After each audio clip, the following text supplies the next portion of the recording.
Été 1983 du Troisième Âge. Le Lindon est entré en guerre contre Dolamroth. La cité est assiégée. La ville tomba en moins d'une semaine, provoquant la mort de milliers de soldats et civils. Cet acte de vengeance mettra le feu aux poudres, car une semaine plus tard, le Conseil des nobles, réuni à Minas Tirith, vota l'état de guerre contre les elfes. Cette guerre était aussi stupide qu'inutile. La haine a aveuglé chacun d'entre nous, nous faisant plonger dans les ténèbres alors que nous étions des victimes. Tanataralka, noble du Gondor. Cette guerre fut un crime, mais les réels responsables sont encore inconnus. Pour le moment, seule la haine anime le peuple des hommes et des elfes. Après la déclaration de guerre, les forces elfiques décidèrent de rester à Dolamroth afin de mettre un terme à la guerre. Mais, à la surprise de tous, des alliés impensables viennent en aide au royaume du Gondor, leurs rivaux d'hier. En effet, considérant les elfes comme les responsables de l'empoisonnement, Umbar, les Haradrim et même les Variag s'unirent aux côtés du Gondor afin de repousser les elfes et d'obtenir vengeance. De leur côté, se trouve également une nouvelle figure, disposant de moyens importants, Isis, surnommée l'ombre de la mort, une capitaine corsaire, ayant sous son commandement une immense armada, comptant près d'une centaine de navires. Il y avait également Faldar, un capitaine numénorien noir, ayant fait sa réputation lors de la bataille des Monts Bleus, disposant d'une grande armée de numénoriens noirs, et pour finir, Sortan, un mercenaire Haradrim réputé sans pitié, ayant sous ses ordres près de 5000 mercenaires. Soutenant les forces des royaumes du Sud, ils vont changer totalement le cours de la guerre. L'agresseur devient le défenseur, ne pouvant plus faire face à autant de force. Alors que le combat allait faire rage à Dolamroth, la bataille qui allait décider de l'issue de la guerre changea de place. Ce n'était plus à Dolamroth, mais au Havre Gris qu'allait se jouer le destin de la guerre. Depuis des semaines, la flotte de guerre d'Isis ne faisait pas route vers la cité humaine, mais elfique, avec à son bord la grande armée de Faldar et les mercenaires de Sortan.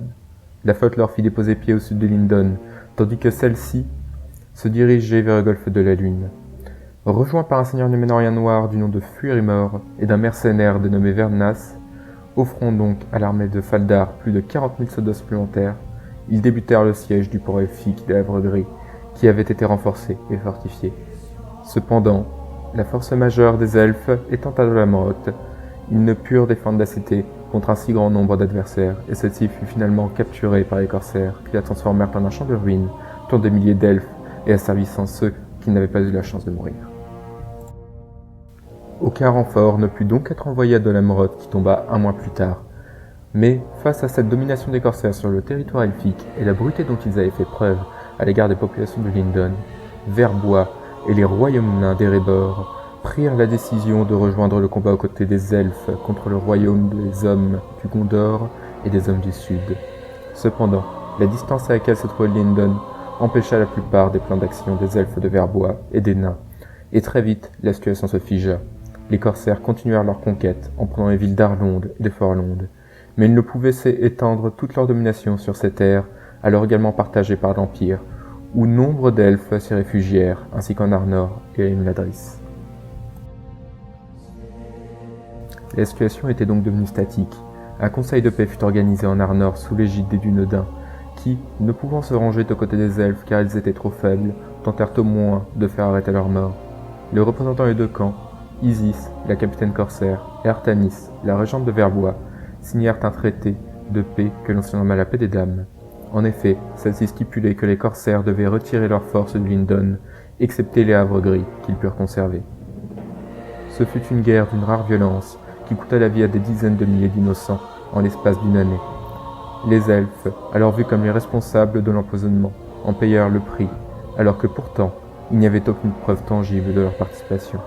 Mais ceux-là, dirigeants des royaumes des hommes, ne s'en soucièrent guère, car le butin était énorme, et la vengeance fit oublier les autres préoccupations du peuple, du moins, pour un temps seulement. La cité d'Havre Gris, alors vue comme étant un nouveau royaume dirigé par Faldar et Isis et Sortan, devint alors le symbole pour les peuples du Sud de la vulnérabilité des elfes. En effet, pour la première fois, ils n'étaient pas invincibles.